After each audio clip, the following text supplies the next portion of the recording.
기도하겠습니다. 하나님 주신 말씀 사도행전 7장 1절로 8장 3절의 말씀으로 성령을 거스를 수 있겠는가라는 제목으로 오늘도 주의 말씀을 보고자 합니다.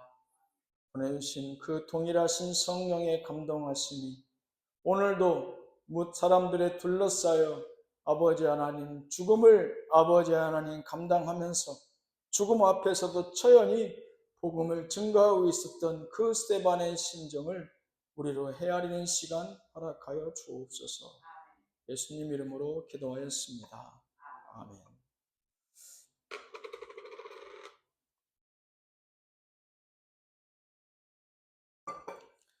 네,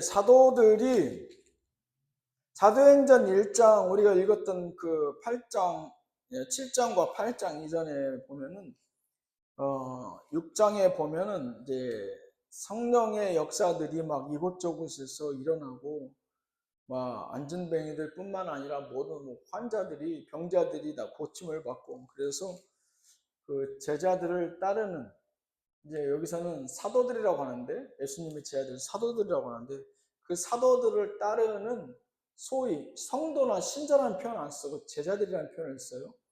그러니까 예수님의 12사도 다음에 그 사도들을 따르는 사람들을 제자라고 하는데 그 제자들이 많아지니까 이제 그들을 사실은 이제 한두 명도 아니고 어느 집회에 오게 되면 그들도 관리를 해야 되고 또 사람들이 많이 모이다 보면 또 먹을 것이 필요하고 또 장소를 섭외하는 것도 필요하고 그러니까 나름 지금으로 얘기하자면 성도를 관리하는 집사들이 필요한 거예요. 관리만 따로 하는. 그리고 이 사도들은 말씀 전하는 일과 기도하는 일에 정진하기 위해서 사도들을 뽑아요.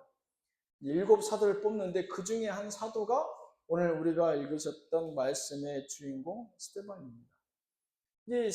지금처럼 집사 몇 년 다녔으니까 뭐 집사를 뽑고 이런 게 아니에요. 그 당시에 오늘 말씀에 보면 7집사를 뽑는데 그들은 성령이 충만하고 많은 사람들에게 본이 되는 그러한 사람들을 누가 봐도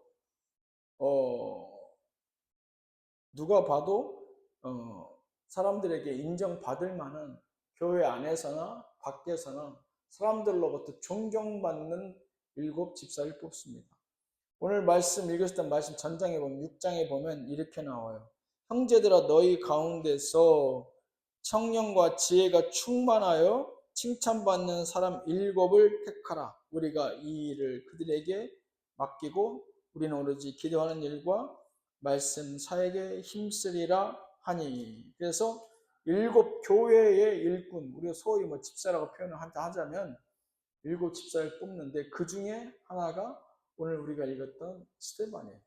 어느 정도 그들이 성령에 충만하냐면 집사라고 할지라도 사도들과 같이 그들이 기적과 표적을 일으킬 만한 그러한 성령의 충만함을 덧입고 그들이 사람들 앞에 섰던 그런 인물들이에요. 그러니까 무시할 수 없는, 그러니까 이스라엘 소위 기득권자인 바리새인과 대제사장들과 서기관들과 사두개인들을 포함한 그 사내들의 공회원들, 그들이 이제는 예수님을 멸시하고 신성 모독으로 잡아 죽였지만 오히려 제자들이 예수님의 하늘로 승천하신 이후에 그 이후에 오순절 성령 강림 이후에 더 뜨겁게 더 불과 같이 그들의 생명을 내놓고 복음을 증거하는 데에 힘쓰고 더 많은 수가 오히려 예수님 살아생전보다 이 땅에 계실 때보다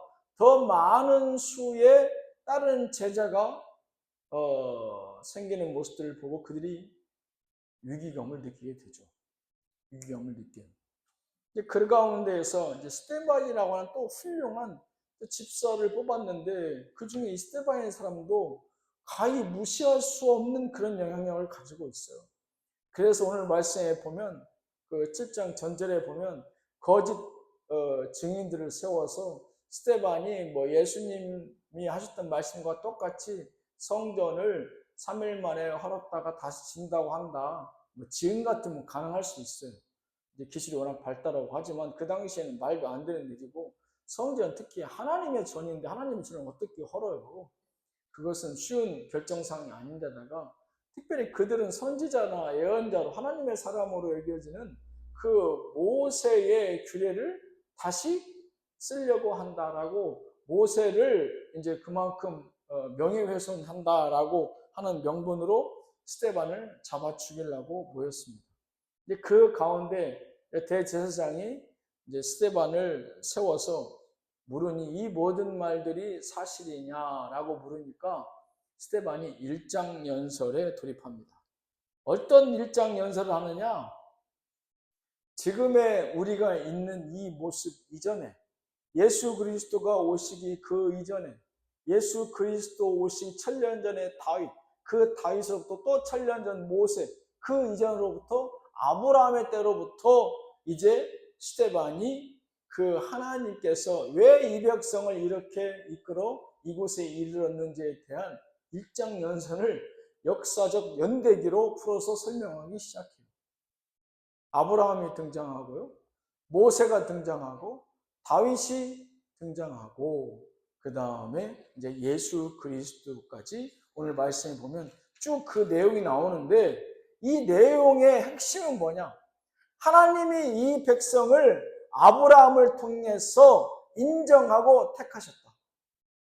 아브라함을 통해서 그가 그 당시에 뭐 교회가 있었던 것도 아니고 특별히 그에게 무슨 하나님께서 어떤 거래 명세서로 땅을 구체적으로 준 것도 아니고 자녀를 얻을 만한 때도 아니었었는데 땅과 자녀를 그 후손들을 축복해 주시겠다라고 하는 어떻게 보면 보이지 않는 언약이었었는데 아브라함은 그 언약에 순종함으로 하나님의 자녀라 하나님의 의로 그의 믿음이 인정받고 하나님의 축복의 시작 그 흐름 아브라함의 축복의 시조 아브라함이 있었다.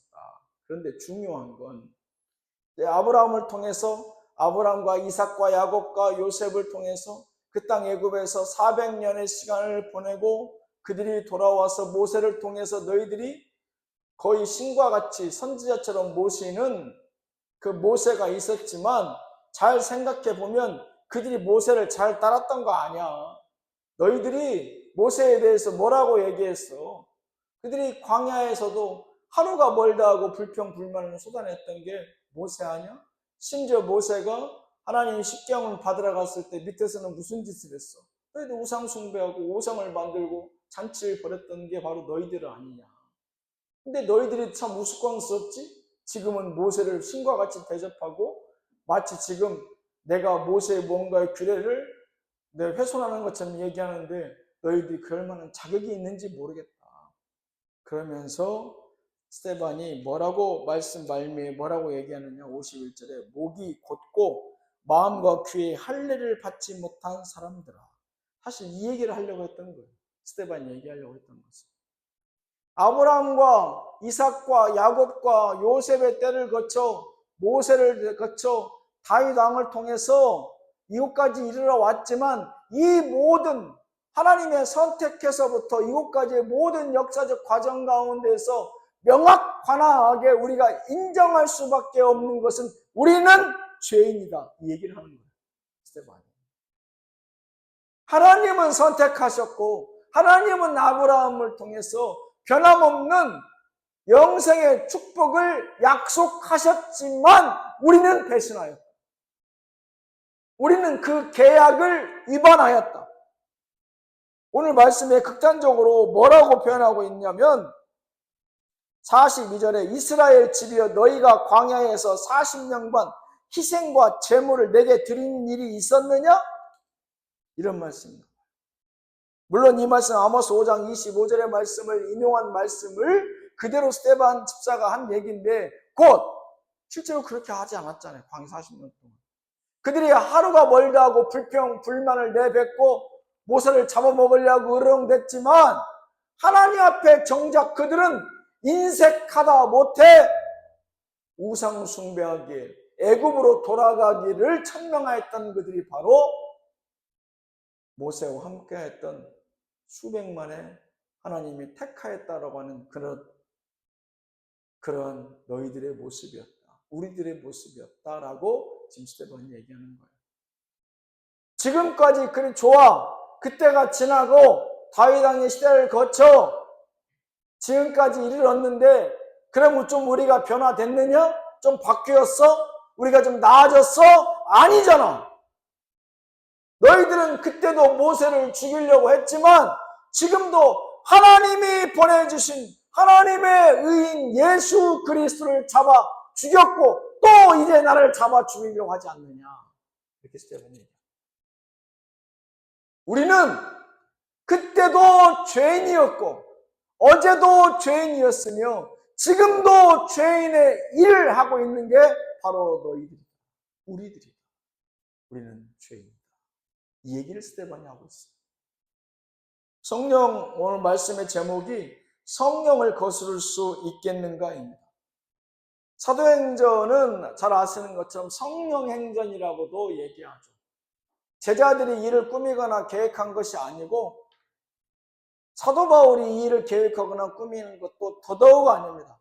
성령께서 예수님이 말씀하신 대로 성령이 이 백성 가운데 임하셔서 강림하여 주심으로 강권적으로 이 백성을 주장해 나아가는, 복음을 증거해 나아가는, 이스라엘 땅뿐만 아니라 사마리아를 넘어서서 소아시아와 유럽과 아프리카에 이르는 하나님의 복음의 대사역의 전진을 보여주는 게 바로 사도행전 말씀입니다.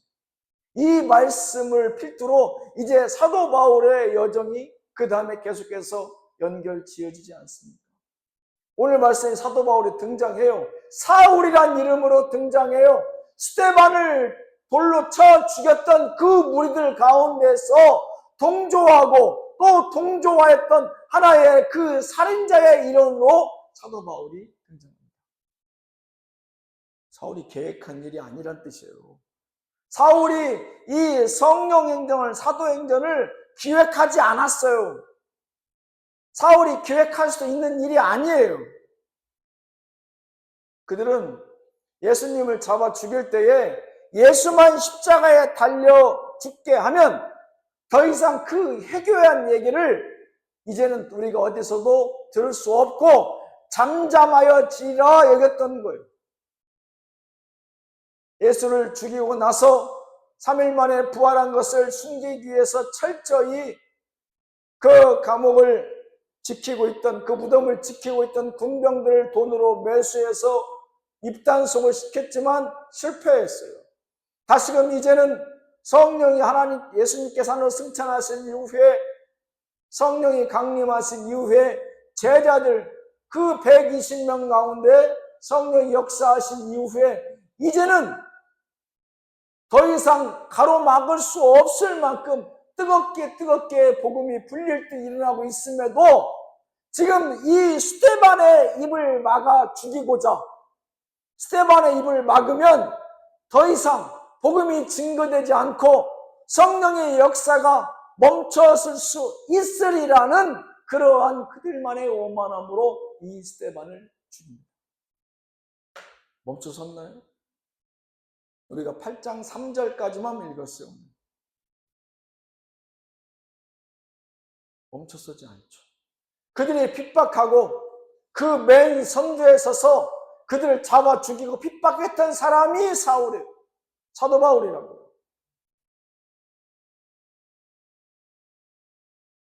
놀랍게도 하나님은 그들이 스데반을 죽여서 그 성령의 역사하심을, 복음의 역사하심을 막고자 했지만 오히려 그것이 도화선이 됩니다. 폭발적으로 복음이 증거되는 그 도화선이 바로 이 스데반의 순교라는 일입니다. 이 사건이에요. 오늘 성령을 거스를 수 있겠는가? 오늘 이 첫 번째 시간으로 오늘 사도행전 7장 1절로부터 53절 말씀 가운데 이 스데반의 설교를 잠시 살펴보고자 합니다. 이 스데반의 설교의 내용의 중점은 뭡니까? 아브라함이에요? 야곱이에요? 이삭과 요셉이에요? 75명이 그 땅으로 이주해 가고 400년 동안 그 땅에 기거했던 거, 그게 중요한 게 아니에요. 하나님께서 왜 나라 없는 백성으로 400년 동안 그 가운데서 살게 하시고 결국 모세를 통해서 이끌어 나올 때는 거의 천민과 노예의 신분으로까지 전락해서 그들이 그 땅에서 머무르게 하셨는가? 그건 뭡니까? 그 백성들로부터 하나님이 원하셨던 것 단 하나요. 아브라함의 언약을 끝까지 우리가 기억하고 붙들어야 다시금 이러한 어리석은 죄를 다시금 우리가 밟지 않을 수 있다. 그 믿음, 순결한 그 고결한 믿음을 하나님께서는 그들을 정금과 같이 그들 가운데에서 얻기 위해서 400년을 하나님은 나라 없는 민족으로 살게 하셨지만 거기에 깨달은 자의 목소리는 우리가 출애굽기의 목소리를 통해 말씀을 통해 들었지만 단 한 목소리도 들리지 않아요. 오히려 400년 그간 애굽의 종과 같이 살았던 시절을 오히려 연민 가운데서 그 가운데로 돌아가기를 원하는 자의 목소리들, 오히려 그 가운데서 이끌어냈던 모세와 하나님을 원망하는 목소리만 있을 뿐이에요. 우리의 인생도 사실 별반 다르지 않죠. 이 스데반의 설교의 7장 1절에서 53절의 말씀은 그들 가운데 얘기하고자 한 스데반의 말씀의 핵심은 뭐냐? 목이 곧고 마음과 귀에 할례 받지 못한 우리들이다. 너희들이 할례를 받았어? 다 받았지. 그렇지만 하나님 보시기에는, 예수 그리스도 보시기에는 단 한 명도 할례 받은 자가 눈에 보이지 않는다는 뜻이에요. 왜? 그 할례는 육신의 할례가 아니고 내 마음에, 내 중심에, 우리의 심령의 믿음의 할례를 얘기하는 거예요. 행위가 아니라 내 속사람, 내 후패한 속사람의 변화를 이끄는 그 믿음의 할례를 하나님이 얘기하셨지만 그들은 거기에 대해서 단 한 명도 인정하거나 그렇게 살아오지 못했다. 우리는 죄인이다. 스데반이 얘기하는 이 설교는 그 많은 유대인들과 이스라엘 선지자들과 대제사장들을, 그들을 자격지심으로, 열등감으로, 패배감으로 이끌고자 하는 게 아니에요. 우리는 다 죄인이다. 분명 우리에게는 아브라함을 통한 하나님의 축복의 언약이 존재하고 그 언약은 계속해서 이삭과 야곱과 요셉과 모세와 다윗을 통해서 우리에게 아직도 유효한데 우리가 그 언약, 그 축복의 언약을 받아 누릴 만한 자격이 있느냐라고 묻는 거예요. 우리가 죄인이니 우리가 살 길은 단 하나, 예수 그리스도의 이름으로 회개해야 된다. 회개를 촉구하는 내용입니다, 사실. 그가 목을 내놓고 스데반이 지금 대제사장 앞에서 그 누구도 그의 연설을 가로막지 못해요. 끼어들지 못해요. 거기에 대해서 토를 달지 못해요. 성령이 워낙 강력하게 역사하니까 거기에 대해서 반문하지도 거기에 대해서 질문할 수도 없어요. 왜? 또 맞는 얘기만 하니까. 우리가 살 길은 비록 우리의 모습이 부끄럽고 우리의 모습이 입에 담지 못할 죄악된 삶이었음에도 불구하고 말씀드린 것과 같이 우리가 육체로는 할례 받지 않은 사람이 어디 있어? 다 할례 받았지만 하나님 보시기에는, 예수 그리스도 보시기에는 단 하나의 영혼도 진정으로 할례 받은 자를 찾아볼 수 없구나. 우리 모두는 죄인이다. 회개를 촉구하는 거예요, 이 설교. 자기의 목숨을 내놓고 회개를 촉구하는 거예요. 자기의 목숨을 걸고. 이게 뭡니까? 이게 복음의 핵심이에요. 이게 복음의 핵심. 교회 오세요. 이게 복음의 핵심이 아니고요. 우리 교회 좋은 교회, 이게 복음의 핵심이 아니고요. 하나님의 축복의 언약은 지금도 유효하다. 하나님의 축복은 아직도 건재한데 이 축복을 받아들일 만한 자격이 우리에게 아직 갖춰지지 않았으니 우리는 그것을 위해 회개해야 된다. 이게 복음입니다. 누구의 이름으로? 예수 그리스도의 이름으로. 이 복음의 핵심을 스데반이 지금 피 끓는 심정으로, 아니 바로 순교를 눈앞에 두고 이 얘기를 모여든 수많은 군중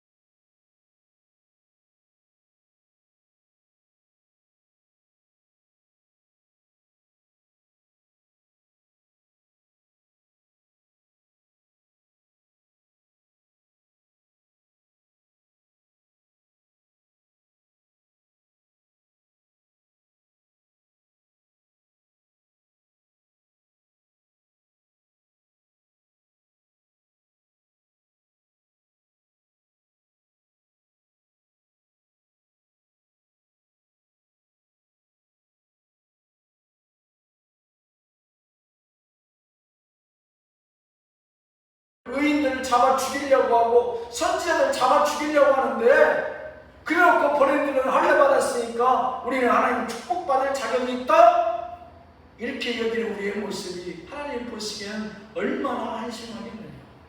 나는 목사입니다, 권사입니다, 장로입니다, 집사입니다. 하나님 언제 그런 걸로 구원이 이른다고 하였느냐. 그렇게 말한 적이 없어요. 성경 어디에도. 그렇지 않습니까? 주께서 말씀하시는 것은 아브라함의 축복이고, 그 축복의 축복을 따라서 우리가 그 언약을 붙들고 살기 원하시는데, 그 핵심된 그 축복에는 아브라함이 하나님으로부터 인정받던 그 하나님 보시기에 의라 여겼던 믿음, 그 믿음은 어디에 있느냐? 할례로 얘기해서 우리의 모든 것을 통칭해서 유대인들의 잘못됨을 얘기하는 그 외식을 이제는 끊어내고, 너의 겉사람이 아닌 너의 속사람의 온전한 변화, 그 회개에 이르러야 우리가 그 아브라함의 언약의 그 축복을 받아 누릴 수 있다.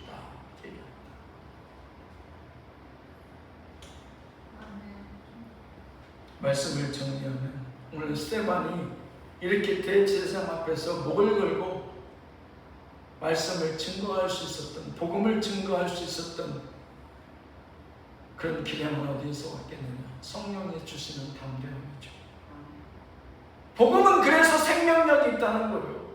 그 복음을 증거할 때는 내 육신과 영혼이 감당할 수 있는 힘과 역량에 이끌려서 그 생명을 증거하게 되고, 예수 그리스도를 증거하게 되고, 대담하게 우리로 회개를 촉구하죠.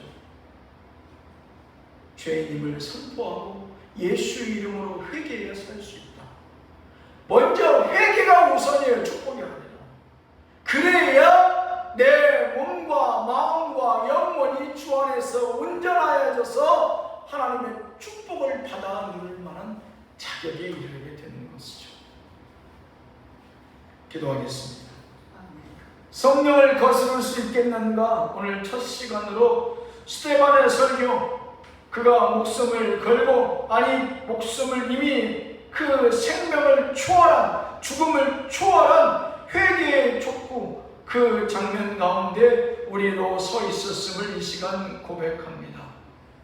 아버지, 백성들이 그들의 삶이 하나님의 선택하심이 우리 지금의 삶과는 무관하게 우리는 다 축복을 받아 누릴 수 있을 거라 착각하고 있는 그때나 지금이나, 스데반은 성령의 감동하심을 통해 또 다시금 우리에게 말씀하신 줄로 믿사오니 우리는 죄입니다. 예수의 이름으로 죄 사함을 받고 다시금 온전한 하나님의 사람으로 아버지 변화되어 아브라함의 축복을 다 받아 누릴 수 있는 우리가 되게 하여 주옵소서. 예수님 이름으로 기도하였습니다.